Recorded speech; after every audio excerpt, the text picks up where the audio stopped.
In this presentation, I will be discussing mental health. More specifically, I'd like to find out, how does mental illness stigma impact treatment seeking?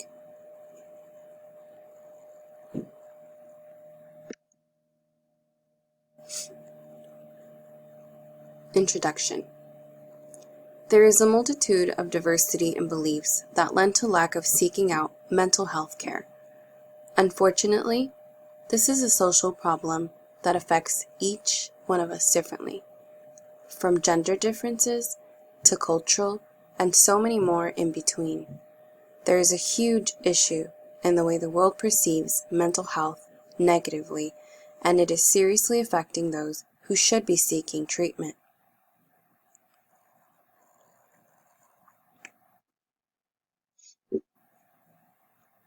Defining the problem.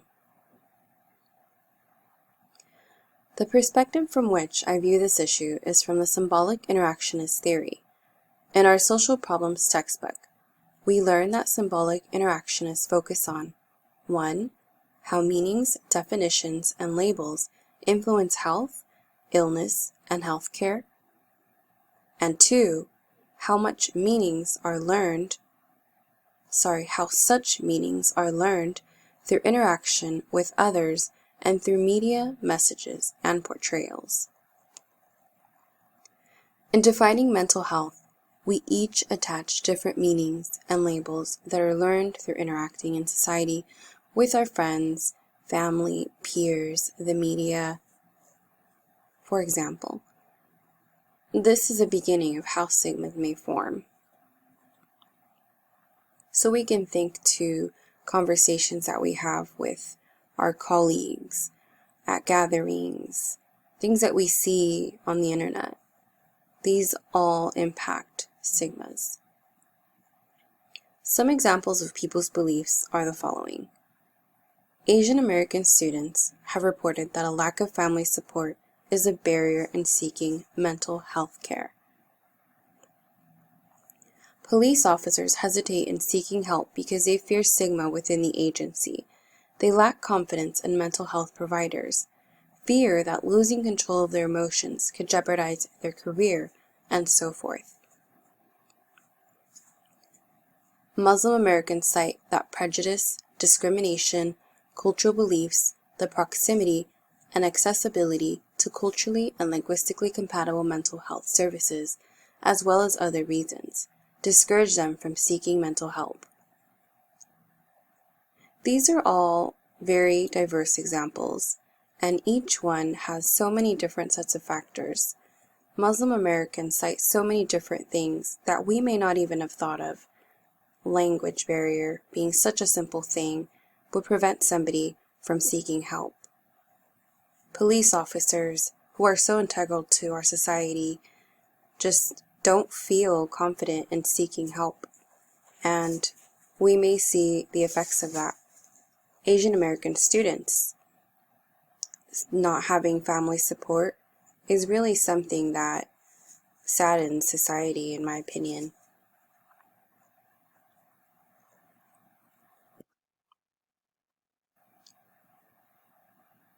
There's a multitude of examples to provide on this matter. First, to break down the meaning of stigma a bit more, let's talk about anticipated stigma versus internalized stigma. Anticipated stigma is the extent to which a person with mental illness expects to be a target of stereotypes, discrimination, and prejudice in the future. Internalized stigma is the extent to which people endorse negative beliefs and feelings associated with the stigmatized identity for the self. In short, anticipated is the stigma that you may expect to get from people, and internalized is your beliefs on mental health. Here's a few other general examples. Men are less open to acknowledging they need mental help and less receptive to getting care as opposed to women. Again, men and older adults use much fewer mental health services than women and younger people. Different religions may frown upon seeking help outside of their associated leaders or religious views. Veterans have also identified stigma as a significant barrier to care in their population.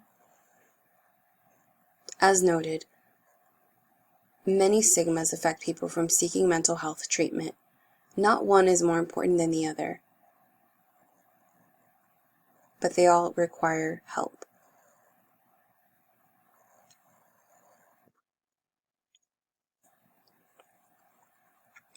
This graphic illustrates the different reasons that create stigmas. I'd like to point out the bubble that says, worried about affecting ability to train or play. This problem may affect athletes or military officials, like I said earlier. Just wanted to be clear there.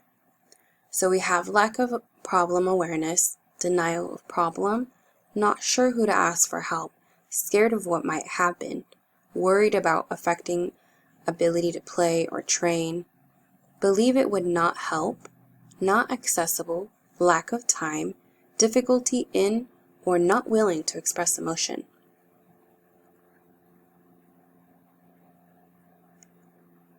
So some people deny their mental health problems even exist, have difficulty expressing emotions, don't have time. The list goes on, and this is just a small list. Let's address some of the causes of stigma as well as contributing factors. Our families play an integral role on how we may view mental health. They may contribute to positive feelings about it or negative. Sometimes, we may tend to fall in line with our family's line of thinking, although not always, of course. Does your family give you support when talking about mental health, or do they frown upon it?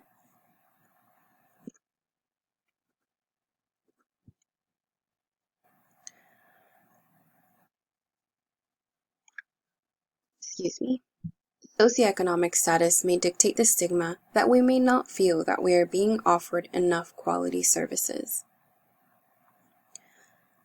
Level of education also contributes to stigmas. If you are undereducated, you may not understand mental health, or even be aware of it, and ignore it or refuse to get help, for example. Finally, your work environment and occupation. The specified group of people that make up your coworkers may affect your stigmas on mental health. For example, if you're a comedian, how might you feel seeking mental health care versus if you work in the medical field? Your occupation may dictate whether you will have stigmas in seeking care. You may feel that your job will demote you if you seek professional care, or they may not see you capable of doing your job anymore. So these are all some harsh truths to consider.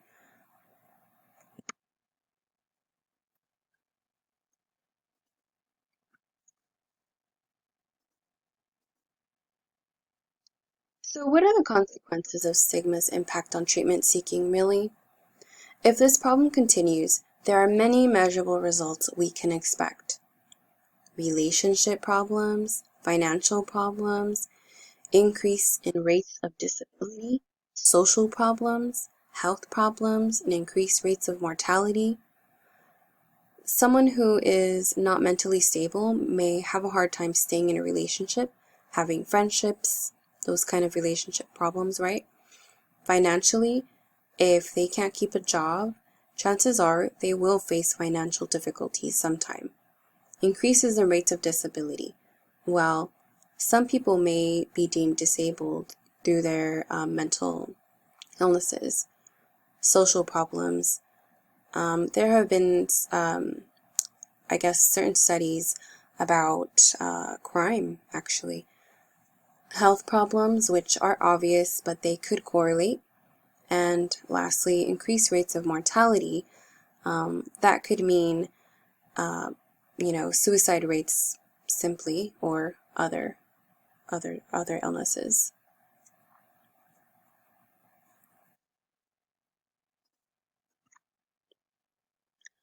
Some of the disadvantaged groups mentioned previously are minorities, lower classes, servicemen and women, men, and older aged adults. Now, who benefits from this problem as it is? Well, actually, very few compared to those who reap the consequences, sorry. Perhaps those who fund mental health care can save costs if resources are not being used, and also spaces that could be used to build more mental health care centers could instead be occupied for commercial use instead. And this whole idea also gives a false representation to places like schools, military branches, and other job fields, like the police department, who make it appear as if everything is under control.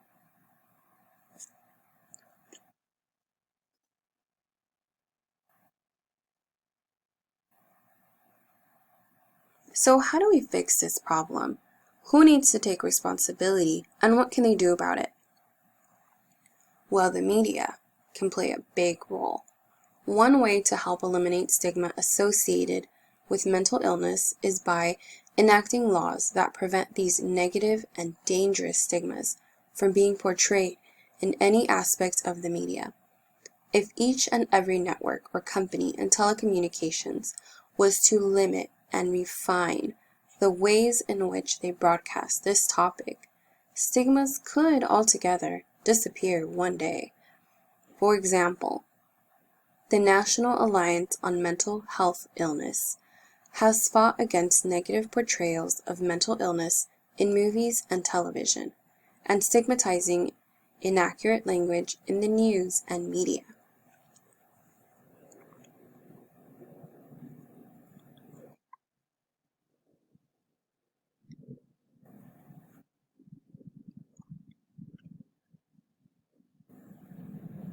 Finally, I'm sorry, another solution to this social problem is through the Department of Defense.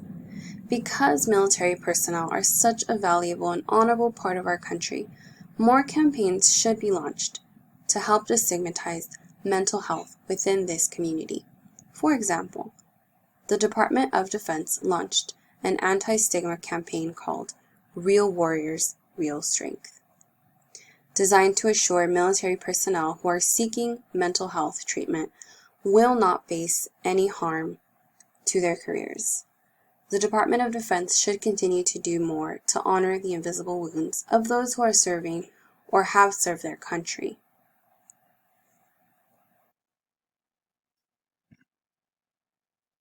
Finally, the President of the United States. The President of the United States can help solve or attempt to help to solve the mental illness stigmas that prevent people from seeking treatment.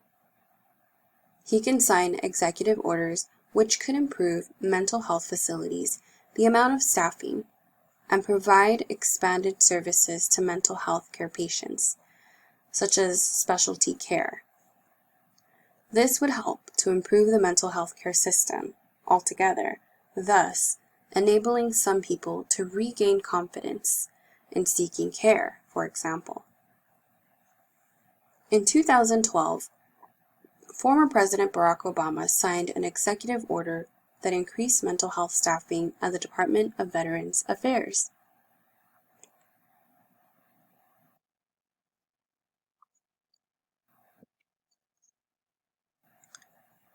In conclusion, I've discussed the number of people who are affected by mental illness stigma who don't seek out care. We all can probably think of someone, even if that someone is a family member, friend, or even ourselves, who has stigmas on mental health. But many people out there need help. We've learned about contributing factors such as fears, insecurities, denial of the problem, and other aspects that don't help the cause. Many severe consequences can occur if the problem is left to fester. We could go so far as suicide rates increasing, crime increasing, and poverty too. The sad thing is, those who are most affected need more of a voice, as they tend to be minorities and underrepresented. Not only do agencies and companies have the power to make changes, but we also have the power within ourselves. There are many opportunities to create change.